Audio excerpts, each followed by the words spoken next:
Satyabama Institute of Science and Technology, Chennai and Sriperumbudur.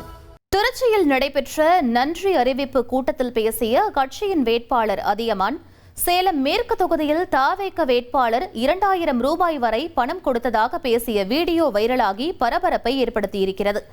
ஓமலூரில் நடைபெற்ற கூட்டத்தில் பேசிய தவேக வேட்பாளர் அதியமான், சேலம் மேற்கு தொகுதி தவேக வேட்பாளர் எஸ். லக்ஷ்மணன் ஓட்டுக்கு 2000 ரூபாய் வழங்கியதால் தான் தனது தொகுதியில் தோல்வி ஏற்பட்டதாக அவர் கூறியுள்ளார்.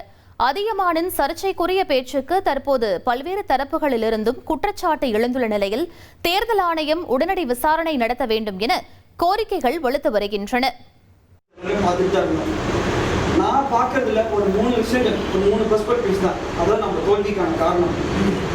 ஃபர்ஸ்ட் மெயின் ரீசன் நம்ம சேலம் மேற்கு அவர் ஆல்மோஸ்ட் எல்லா இடத்துலையுமே 100% அமௌண்ட்டை கொடுத்தார். 2000 அமௌண்ட்டை கொடுத்தார். அதனாலேயே நமக்கு கடைசி 2 நாளில் டோட்டலாக டேமேஜ் ஆச்சு. நம்ம ஒர்க் பண்ண விஷயமும் சரி, நான் மக்கள்கிட்ட போய் சேர்த்து நான் எல்லா நல்ல விஷயமும் சொன்னோம், திட்டங்களை சொன்னோம், முடிஞ்சளவுக்கு கொண்டு போய் சேர்த்தோம். ஆனால் அது எல்லாமே கடைசி 2-3 நாளில் ஃபெயிலியர் ஆச்சு, டோட்டல் ஃபெயிலியர். அதனாலே கிட்டத்தட்ட நம்ம ஒரு 5000-6000 ஓட்டு போயிருக்கோம்.